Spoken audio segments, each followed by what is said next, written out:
सबसे पहले हम एक फंक्शन बनाते हैं with the help of def keyword. Write कराएंगे फाइल को, तो राइट फंक्शन बना लेते हैं। इसमें हमने क्या किया, एक ओपन की फंक्शन लिया और इसके अंदर हमने सबसे पहले अपनी फाइल का नेम दे दिया। अब सपोज हमारी फाइल का नेम है स्टूडेंट इन्फो, ये हमारी फाइल का नेम है। हम किस टाइप की फाइल लिखने जा रहे हैं, टेक्स्ट फाइल, राइट। हम यहाँ पर टेक्स्ट फाइल लिखने जा रहे हैं, क्लियर। और इसके साथ साथ हमें क्या करना है, इसका ऑब्जेक्ट देना है। ऑब्जेक्ट बनाते हैं हम, तो ये ऑब्जेक्ट बन गया, राइट। अब हम देखिए क्या करेंगे, इस ब्लॉक ऑफ सर कोड के आपने अंदर मोड नहीं लिया। मोड अगर नहीं लेते हैं तो मैंने बताया था ना कि किस मोड में ओपन होना है, by default read mode. Mode में। हमें राइट कराना है तो हाँ यहाँ पर मोड ले लेते हैं, राइट मोड, ठीक है। क्योंकि हम रीड कराने नहीं जा रहे हैं, राइट कराने जा रहे हैं। तो राइट के लिए तो हमें यहाँ पर स्पेसिफाई करना पड़ेगा कि कौन सा मोड हम यहाँ पर ओपन करने जा रहे हैं, ठीक है। तो यहाँ पर मैंने W मेंशन कर दिया, W मीन्स राइट मोड। अब हम क्या करेंगे, हमारे पास एक मेथड होता है, तो फाइल के ऑब्जेक्ट से हम उस मेथड को कॉल कर लेंगे, फाइल डॉट राइट, यानी कि f डॉट राइट। f हमारा यहाँ पर क्या है, f हमारा यहाँ ऑब्जेक्ट है जो हमने यहाँ से बनाया है। ये हमारा जो फाइल का ऑब्जेक्ट बनकर आ रहा है वो इस लाइन से बनकर आ रहा है। ये हमने क्या किया, फाइल को ओपन कराया। ये फाइल का जो हमारा नेम है और ये हमारी एक्सटेंशन है, ठीक है, .txt। ये हमारा मोड है, ये हमने राइट मोड में ओपन किया है और इसका हमने एक ऑब्जेक्ट बना लिया है। ऑब्जेक्ट से हमने क्या किया है, राइट मेथड को कॉल कर लिया है। अब सिंपल हम क्या कर सकते हैं कि इसमें आप एक स्ट्रिंग पास कर सकते हो। जैसे सपोज वेलकम आपने पास किया, तो जो ये वेलकम स्ट्रिंग है आपकी राइट कर दी जाएगी, राइट। यहाँ पर ये करने के बाद आपने जस्ट इस फाइल को क्लोज भी कर देना है, ठीक। इतना काम करने के बाद, क्योंकि हमने फंक्शन के अंदर प्रोग्राम लिखा है, फंक्शन का यूज़ करके हमने प्रोग्राम लिखा है, तो हम इस फंक्शन को कॉल भी कराएंगे, ठीक है। जब तक हम कॉल नहीं कराते तो ये फंक्शन एग्जीक्यूट नहीं होगा। फंक्शन को कॉल कराना मैंडेटरी है, ठीक है। हमने सिंपल कुछ नहीं किया, राइट कराने के लिए जो हमारा फाइल हैंडलिंग के लिए प्रोग्राम लिखा जाता था उसको बस फंक्शन के अंदर लिख दिया, सिंपल, ठीक है। अब हम एग्जीक्यूट कराते हैं तो देखते हैं क्या ये फाइल बन गई, देखते हैं कि क्या प्रॉब्लम आती है। सर प्रिंट नहीं कराया ना आपने शायद। नहीं, प्रिंट की जरूरत नहीं है। देखिए फाइल कंपाइल हो गई, ये जो प्रोग्राम था हमारा वो कंपाइल हो गया। प्रिंट की यहाँ पर जरूरत नहीं पड़ती है, प्रिंट क्यों कराएंगे हम। देखिए ये फाइल हमारी बन गई और हम इस फाइल को क्या करेंगे, ओपन कर सकते हैं, ठीक। यहाँ पर हमने फाइल को ये ओपन कर लिया, एडिट कर लेते हैं हम इसको।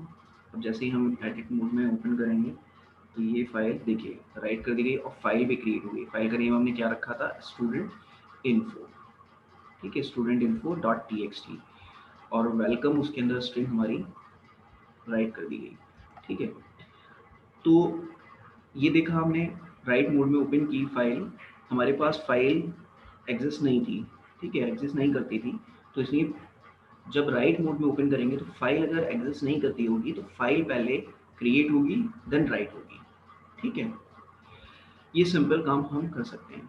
अब हम क्या करते हैं, सपोज हमें यूज़र से उसका नेम एंड एड्रेस लेना है, वो हम फाइल में राइट कराते हैं। तो देखिए क्या कर लेते हैं हम, सबसे पहले एक नेम वेरिएबल ले लिया। नेम वेरिएबल में क्या करते हैं हम, इनपुट ले लेते हैं, please enter the name, please enter your name, ठीक है। इसमें क्या हो जाएगा, नेम आ जाएगा, यहाँ पर नेम मांग लिया और सिंपल हमने क्या किया, उसका एड्रेस मांग लिया, ठीक है, एड्रेस। तो ये आपका एड्रेस आ गया, ठीक है, क्लियर। अब देखिए यहाँ पर हम क्या कर सकते हैं, राइट कराने का तरीका देखिए, क्योंकि राइट हमें कराना है, हम कॉनकेटिनेट कराएंगे, ठीक है ना, क्योंकि राइट मेथड तो क्या करेगा, सिर्फ एक ही आर्ग्यूमेंट लेता है, तो हम इसको इस तरीके से पास नहीं कर सकते, नेम कॉमा एड्रेस, इससे सेपरेट नहीं कर सकते, ठीक है, ये ऐसे नहीं कर सकते जैसे हम CSV फाइल में करते थे ना, राइट रो मेथड होता था वहाँ पर। तो राइट रो मेथड क्या करता था, वो एक लिस्ट लेता था हमारा, तो हम यहाँ पर लिस्ट के अकॉर्डिंग नहीं दे सकते। हमें क्या करना होगा, इनको करने के लिए हमें सबसे पहले देखिए कॉन्केटिनेट करना होगा, मतलब यहाँ पर आपको एक ही आर्ग्यूमेंट देना है, ठीक है। तो अब देखिए एक आर्ग्यूमेंट कैसे देंगे, हमें सेपरेटर का यूज़ नहीं करना पड़ेगा, ठीक है, कॉमा यूज़ नहीं करेंगे। तो अब देखिए हमने क्या किया, नेम प्लस एड्रेस, इससे क्या होगा कि नेम में हमारा एड्रेस कॉन्केटिनेट हो जाएगा, बट हमें एक्चुअल में ये करना नहीं है, हमें करना क्या है कि इन दोनों के बीच में सबसे पहले स्पेस आना चाहिए। तो देखो स्पेस कैसा आएगा, सिंपल आएगा कि यहाँ पर हम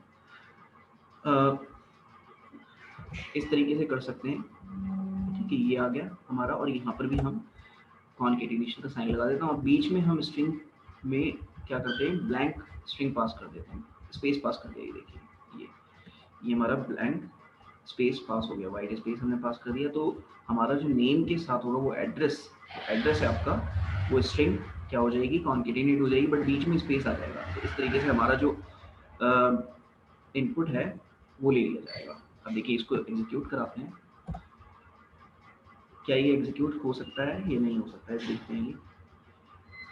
इसमें नेम देते हैं, मैंने अपना नेम दे दिया यहाँ पर, ठीक है, इसमें हम दे देते हैं एड्रेस, ठीक है, एड्रेस में हमने रामपुर दे दिया है, सिंपल। तो देखिए ये एंटर करता हूँ मैं, तो दैट मीन्स कि फाइल में हमारे पास कोई एरर नहीं है, इस प्रोग्राम के अंदर कोई एरर नहीं है, तो फाइल हमारी राइट करा दी गई होगी, ठीक है। अब देखते हैं एक बार ओपन करके, यस देखिए यहाँ पर हमारे पास जो हमने इनपुट लिया था वो यहाँ राइट करा दिया गया है।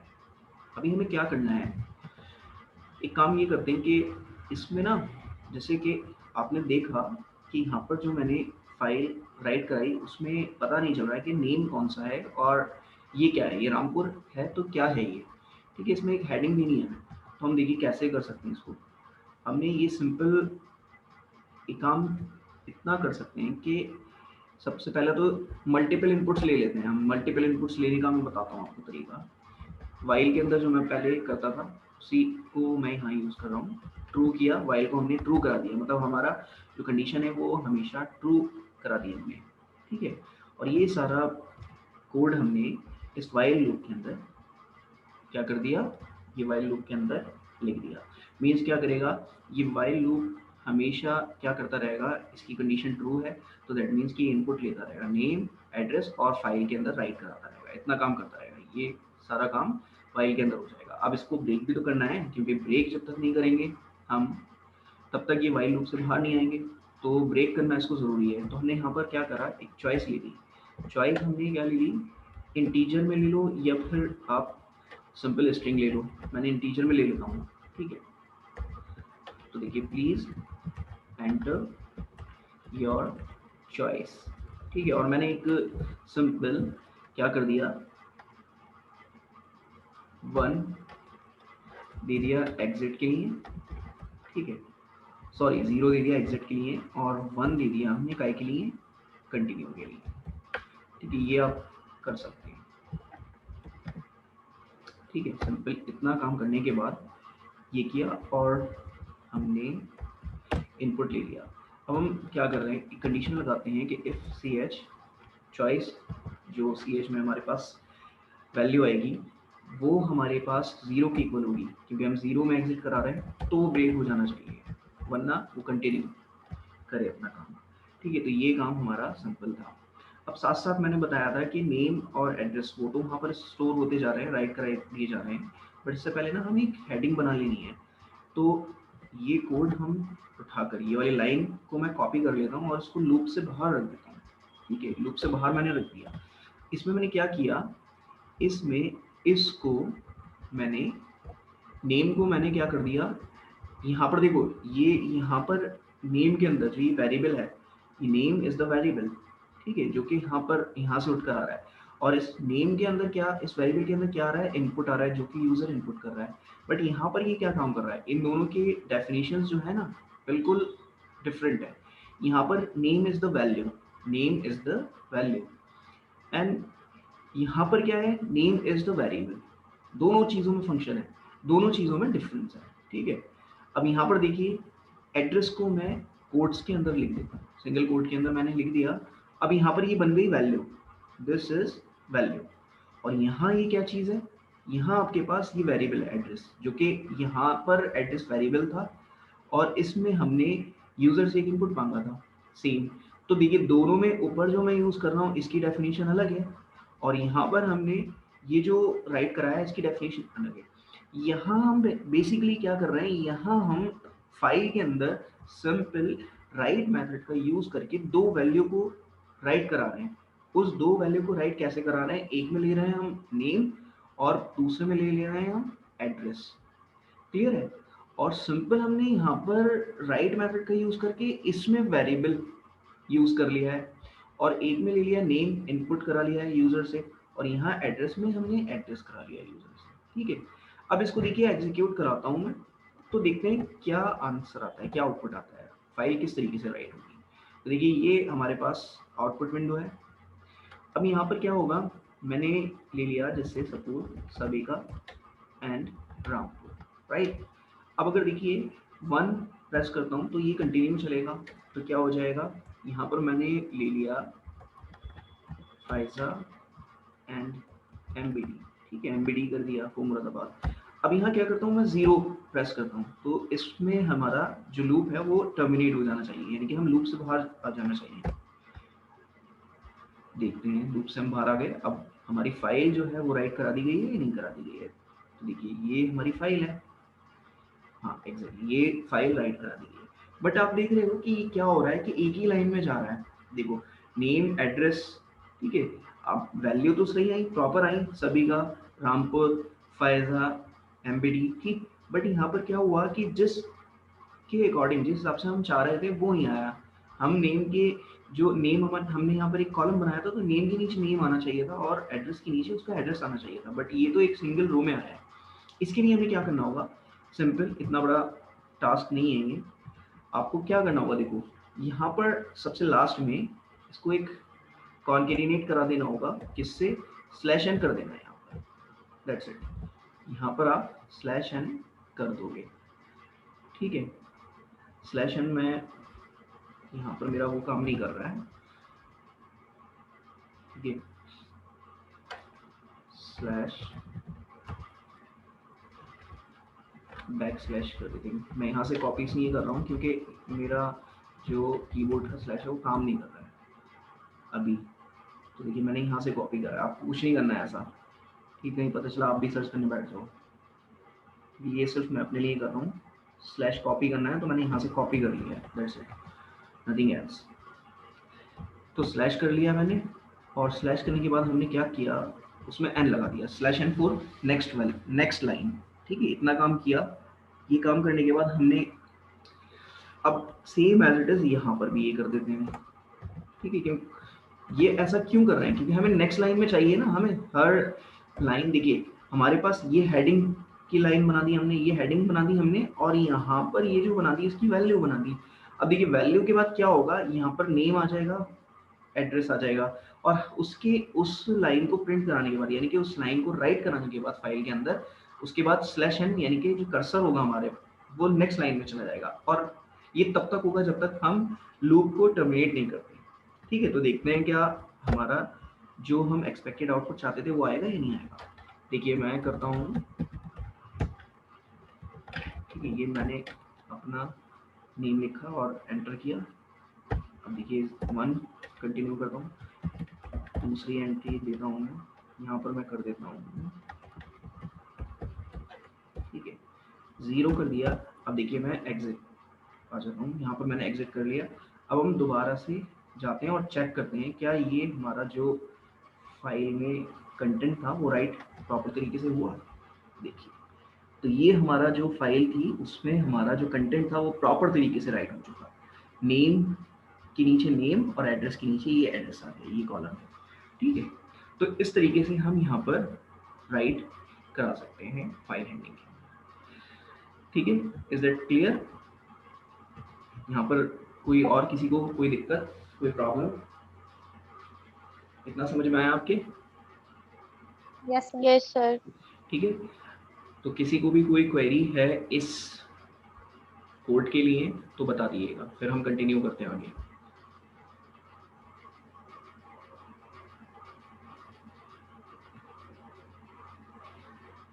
Is there any query regarding this? No sir. Okay, अब देखते हैं हम क्या करने जा रहे हैं। राइट तो करा लिया हमने, अब रीड करते हैं उसको। तो देखिए रीड मेथड बना लेते हैं, ठीक है। और सबसे पहला काम ये करते हैं, इस राइट मेथड को हम कमेंट कर देते हैं। वो इसलिए करा कि हमें फिर दोबारा से राइट कराना पड़ेगा। वो भी आप कर सकते हो, उसमें ऐसा कुछ नहीं है कि एक ही मेथड एक ही बार में काम करेगा, मतलब एक फंक्शन एक बार में कॉल होगा, ऐसा कुछ नहीं है। आप करा सकते हो, राइट भी करा लो फिर उसको तुरंत रीड भी करा लो। ठीक है, हम यहाँ पर रीड कराते हैं। तो देखिए हमने क्या किया, सिंपल ये मैं कॉपी कर लेता हूँ ये वाली लाइन, क्योंकि ऑलमोस्ट सेम लिखनी है। बस हमें क्या करना है, इसका मोड चेंज कर देना है। तो देखो यहाँ पर रीड मोड में ओपन कर लेते हैं, ये हमारी रीड मोड में ओपन हो चुकी है। ठीक है, यहाँ पर आप अगर इस मोड को नहीं भी देते हो ना, तो बाय डिफ़ॉल्ट जो हमारा मोड होता है किसी भी फाइल का, फाइल हैंडलिंग के अंदर वो रीड मोड होता है। यानी कि जो फाइल होगी वो रीड मोड में ओपन होगी। उस केस के अंदर आपका फाइल का एक्सेस करना बहुत ज़रूरी है। अगर फाइल नहीं होगी ना, एक्सेस नहीं करती होगी, तो you will get an error.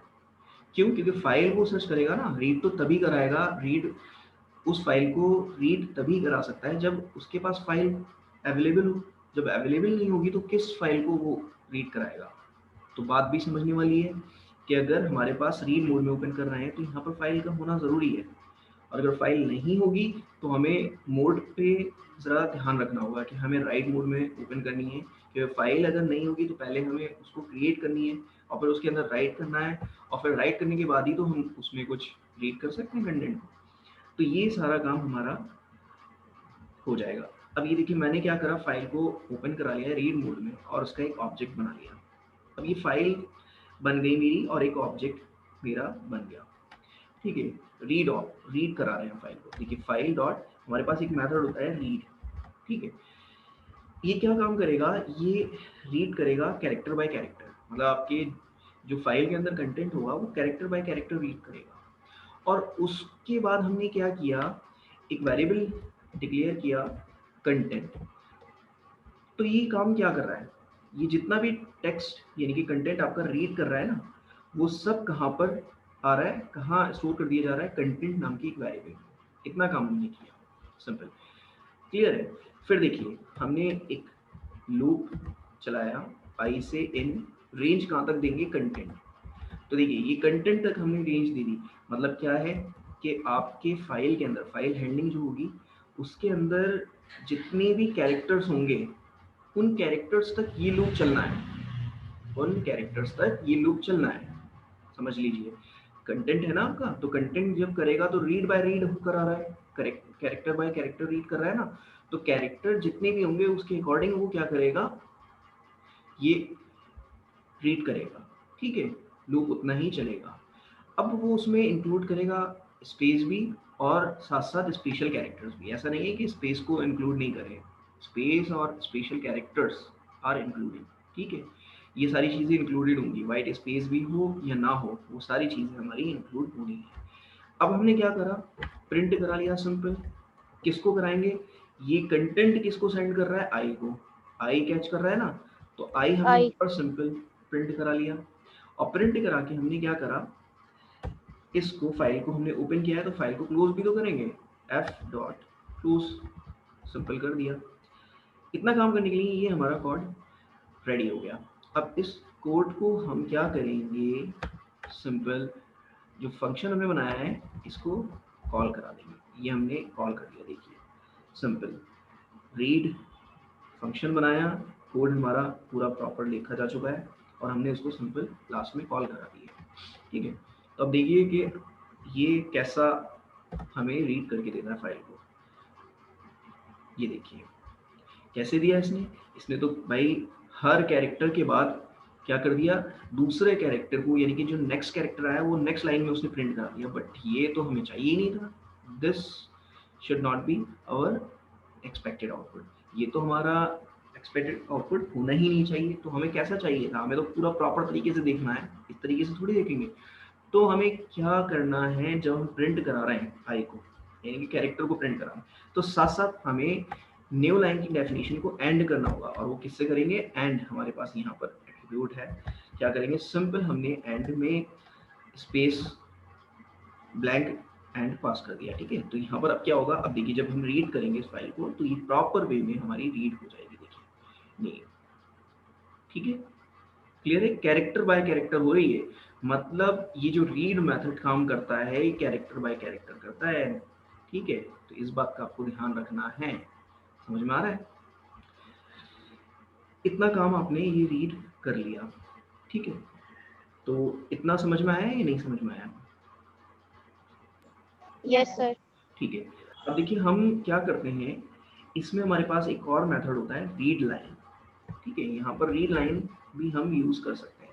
अब हमें लूप की जरूरत नहीं पड़ेगी, लूप आप मत करो, और सिंपल आपने क्या करा, प्रिंट लगा दिया, और प्रिंट में हमने कंटेंट दे दिया।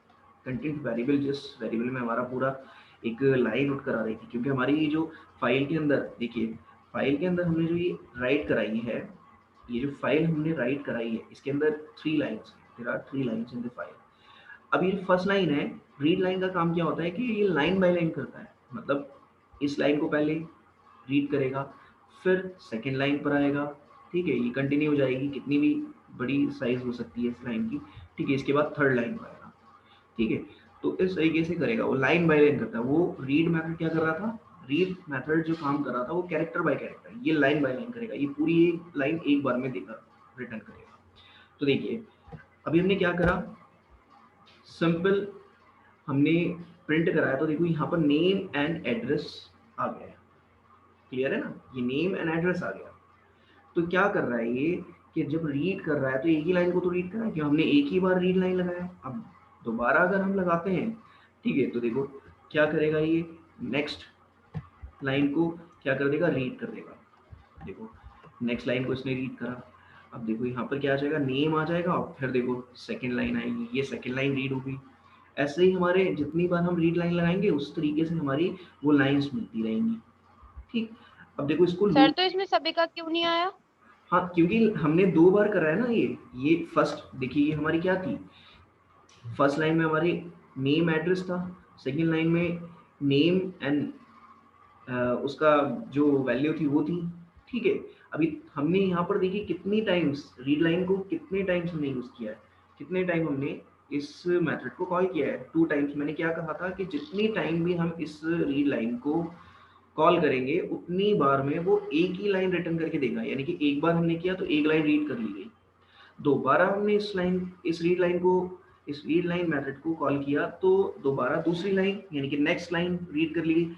अब हमें जितनी लाइन होंगी, जितनी लाइन रीड करनी है उतने हमें रीड लाइन यहाँ पर लगाने होंगे।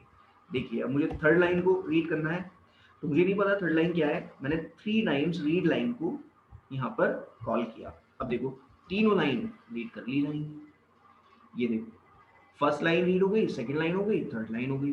तो कहने का मतलब यहाँ पर ये है कि रीड लाइन को हम जितने टाइम यहाँ पर कॉल करेंगे उतने ही टाइम रीड लाइन रीड करेगा, हर एक लाइन को एक एक बार रीड करेगा। क्लियर है ना? अब हम देखते हैं इसको लूप के through, for I in content, तो देखते हैं कि ये क्या कर रहा जाएगा, ये नहीं करेगा। ठीक है, जैसे ही हमने कंटेंट करा और प्रिंट करा लो, हम आई को प्रिंट करा लेते हैं। ठीक है, तो देखते हैं क्या ये ऐसे रिटर्न कर रहा है, नहीं कर रहा है। देखो ये नहीं करेगा, object is not callable. Means क्या ये कह रहा है कि ये फाइल हैंडलिंग पूरी एक लाइन नहीं कर सकता ना, ये तो जब एक लाइन कर रहा है तो ये यहाँ पर पूरी लाइन आ रही है, सॉरी हमने यहाँ पर ये कर दिया, कंटेंट को मेथड बना दिया है, कंटेंट वेरिएबल नहीं लिया। अब करेगा, देखिए ये क्या करा, नेम करा, एड्रेस करा, फिर नेम कर दिया, फिर एड्रेस कर दिया, वही सेम करता रहा, क्योंकि कितना टाइम हो गया इसको। ठीक है, 2 लाइंस थी ना, तो 2 लाइंस पहली बार में चला ये लूप, 2 लाइंस फर्स्ट लाइन के लिए, सेकंड लाइन के लिए भी, बट करा क्या गया, वही तो करा गया। रीड लाइन में तो कंटेंट सर वही आपने था ना कंटेंट भी लिख रखा है। जी। Yes please. कंटेंट। कंटेंट क्या? सर आपने प्रिंट कंटेंट क्यों लिखा? सिर्फ प्रिंट आई लिखते हैं आप।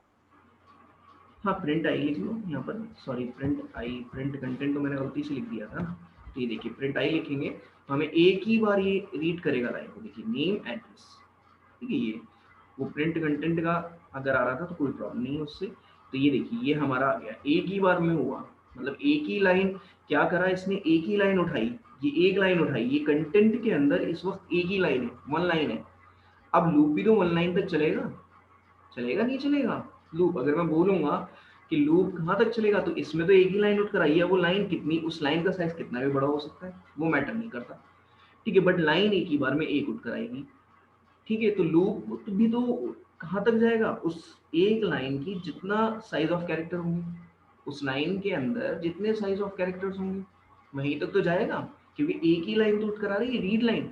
रीड मेथड क्या कर रहा था, read method character bye character उठा रहा था, मतलब उसने फाइल के अंदर जितने भी कैरेक्टर्स थे सबको रीड कर लिया और उसको कंटेंट के अंदर पैक करके दे दिया।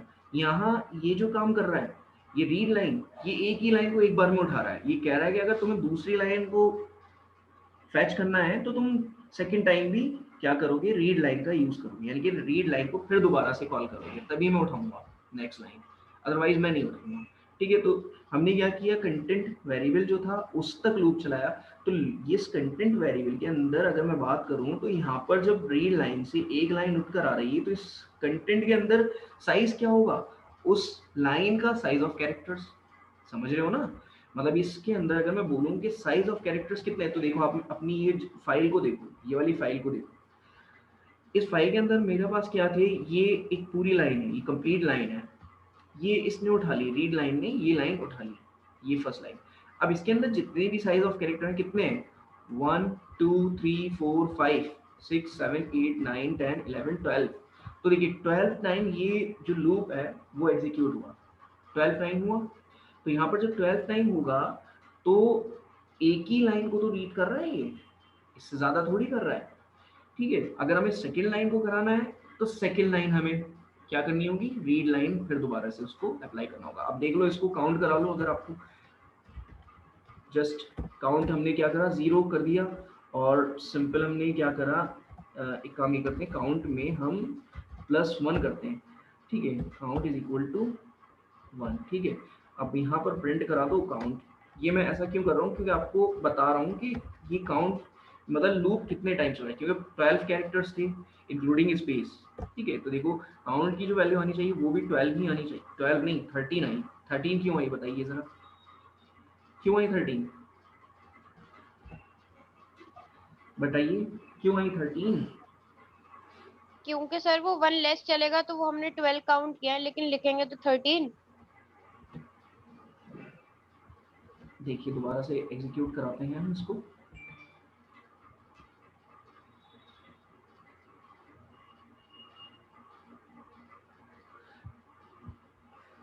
देखिए ये आया, फर्स्ट टाइम इसने क्या करा, 1 2 3 4, ठीक है, 5 6 7 8 9 10 11 एंड 12। तो देखिए 12 टाइम ही चला है ये, ठीक है, ये 12 टाइम ही चला है, ठीक।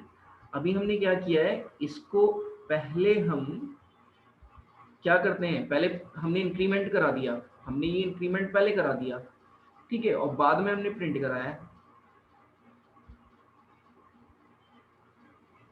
ठीक है। तो काउंट को हम यहाँ पर करा सकते हैं, प्रिंट काउंट अगर करना हो तो हमें यहाँ पर करा देंगे। देखिए इस लूप से बाहर कराओ जरा, देखो जरा क्या आ रहा है, 13, 1 2 3 4 5 6 7 8 9 10 11 12 और 13 यहाँ पर भी आ रहा है। अच्छा ये लास्ट में कुछ मेरे ख्याल से एक कैरेक्टर का स्पेस है, एक मिनट देखते हैं जरा, देखिए यहाँ पर ये आया, अच्छा अच्छा ये नेक्स्ट लाइन के लिए भी काउंट करता है ना, सॉरी नेक्स्ट लाइन के लिए भी तो काउंट करता है ना, ये हमने याद है पहले बताया था कि नेक्स्ट लाइन के लिए भी काउंट करता है, ये स्लैश एन को भी काउंट करके चल रहा है ये, ठीक है ना, वो काम ये कर रहा है, स्लैश एन को भी इसने काउंट कर लिया है, यानी कि नेक्स्ट लाइन को भी इसने काउंट कर लिया है, समझ में आ रहा है। अब जैसे मतलब ये समझ लीजिए कि जितने कैरेक्टर हैं उससे एक ज्यादा हमारा होगा फॉर नेक्स्ट लाइन, ठीक है ना। जैसे ये है 1 2 3 4 5 6 7 8, ठीक है, 9 10 11 12 13 14 15 16 टाइम चलेगा, क्योंकि नेक्स्ट लाइन के लिए भी नेक्स्ट लाइन में कर्सर को लाकर छोड़ता है, क्योंकि नेक्स्ट लाइन रीड लाइन तो नेक्स्ट लाइन में भी जाती है ना, तो ये नेक्स्ट लाइन में लाकर छोड़ता है। तो ये इस तरीके से हम यहाँ पर काउंट कर सकते हैं। सिंपल, क्लियर है, इतना समझ में आया, इसमें तो कोई प्रॉब्लम नहीं है, आई थिंक होनी नहीं चाहिए। बताइए, आगे बढ़े।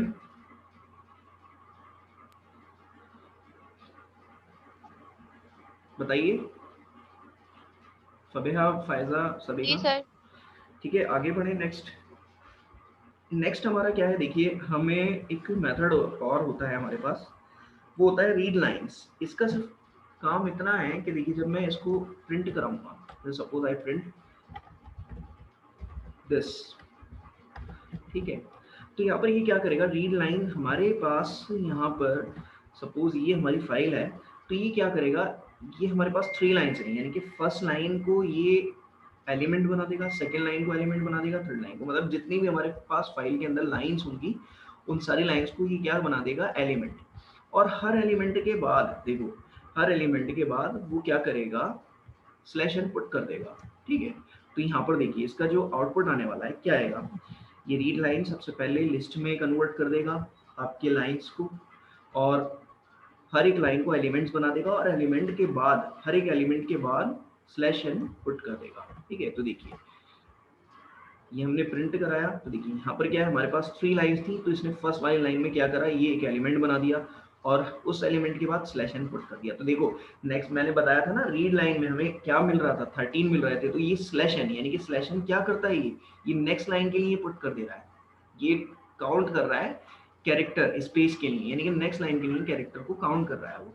ऐसे ही सेकंड रो है हमारे पास, तो सेकंड एलिमेंट हमारा क्या कर रहा है, ये सेकंड एलिमेंट आया, और उसमें ये बट है क्या, ये एक्चुअल में है क्या, ये सेकंड रो है, यहाँ पर हमें लिस्ट के अकॉर्डिंग मिल रहा है ना, तो ये हमें सेकंड एलिमेंट मिल रहा है। अब देखो यहाँ पर क्या है, स्लैश एन पुट कर दिया, ये क्या है, हमारी थर्ड रो है, ठीक है, ये थर्ड रो में इसने क्या किया, थर्ड एलिमेंट बना दिया और उसके बाद क्या कर दिया, स्लैश एन पुट कर दिया। तो ये हमारे पास जो आउटपुट आएगा वो इस तरीके से आएगा। इज दैट क्लियर, समझ में आ रहा है? Yes sir. ओके, तो ये सर था उसने स्लैश एन शो क्यों करा? स्लैश एन, भाई मैंने स्टार्टिंग में ही आपको बता दिया था, स्लैश एन करता ही ये शो है, ये शो स्लैश एन करता ही है, ठीक है, ये रीड लाइन का काम ही यही है, ठीक है ना। रीड लाइंस का काम क्या है कि आपके जो, क्योंकि हमें यहाँ पर भाई देखो हमारे पास टेक्स्ट फाइल के अंदर भाई अगर मैं बात करूँ तो लिस्ट से तो कोई लेना देना नहीं है ना, लिस्ट थोड़ी यहाँ पर होती है कुछ, लिस्ट से तो कुछ काम ही नहीं है। तो ये क्या हो रहा है, ये कैसे जस्टिफाई करेगा, अगर ये स्लैश एन पुट नहीं करेगा, ठीक है, तो आपको कैसे पता चलेगा कि भाई ये एलिमेंट कहाँ तक है, ठीक है। तो ये स्लैश एन का जो काम है यहाँ पर, ये क्या रिप्रेजेंट कर रहा है, ये फॉर नेक्स्ट लाइन, मतलब ये कह रहा है कि इससे पहले वाला जो कंटेंट होगा वो एक कंप्लीट लाइन होगी, यानी कि ये कंप्लीट लाइन है। अब जब स्लैश एन की बात करेंगे तो ये नेक्स्ट लाइन है, यहाँ से नेक्स्ट लाइन शुरू हो गई स्लैश एन के बाद, फिर यहाँ से क्या करेगा, ये नेक्स्ट लाइन इसको मिला, फिर जो लाइन मिलेगी वो नेक्स्ट लाइन होगी, ठीक है ना, वो नेक्स्ट लाइन होगी। तो इस वजह से जो स्लैश एन का रिप्रेजेंटेशन है वो ये बता रहा है कि हमारे पास ये जो स्लैश एन है वो नेक्स्ट लाइन के लिए है, यानी कि नेक्स्ट रो के लिए है टेक्स्ट। क्योंकि हमारे पास अगर हम फाइल देखें तो यहाँ पर कैसे जस्टिफाई करेंगे, ये फर्स्ट रो हो गई, ये सेकंड रो हो गई, ये थर्ड रो, यहाँ तो हमें पता है कि देयर आर 3 रोज, बट यहाँ पर ये कैसे देखोगे कि ये क्या है, लिस्ट में तो आपने एलिमेंट पढ़े थे ना, सिर्फ खाली क्या एलिमेंट हम स्टोर करते हैं, ठीक है, एलिमेंट को इंसर्ट करते हैं, तो इंसर्शन यहाँ पर जो रिप्रेजेंटेशन है अकॉर्डिंग टू फाइल हैंडलिंग, तो यहाँ पर क्या करता है, रीड लाइन ना लास्ट में स्लैश इन पुट कर देता है फोर, किस लिए, कि ये आपकी जो रो है, ये फाइल के अंदर जो आपने टेक्स्ट फाइल राइट किए उसके बाद ये स्लैश एन के बाद नेक्स्ट लाइन शुरू होगी, यानी कि ये कंप्लीट लाइन हो गई, उसको इससे कोई मतलब नहीं, इसके आगे पहले वाला जो कंटेंट होगा वो कुछ भी होगा। अब जब स्लैश एन के बाद स्टार्ट करेगा तो देखिए ये कंप्लीट लाइन होगी, फिर इसके बाद जो होगा इस लाइन से इसका कोई मतलब नहीं होगा, ये नेक्स्ट अलग अपनी लाइन होगी, ठीक है। तो ये स्लैश एन जो रिप्रेजेंट करता है वो नेक्स्ट लाइन के लिए करता है, ऐसा समझिए, ठीक है। Is that clear? Yes sir. Okay, now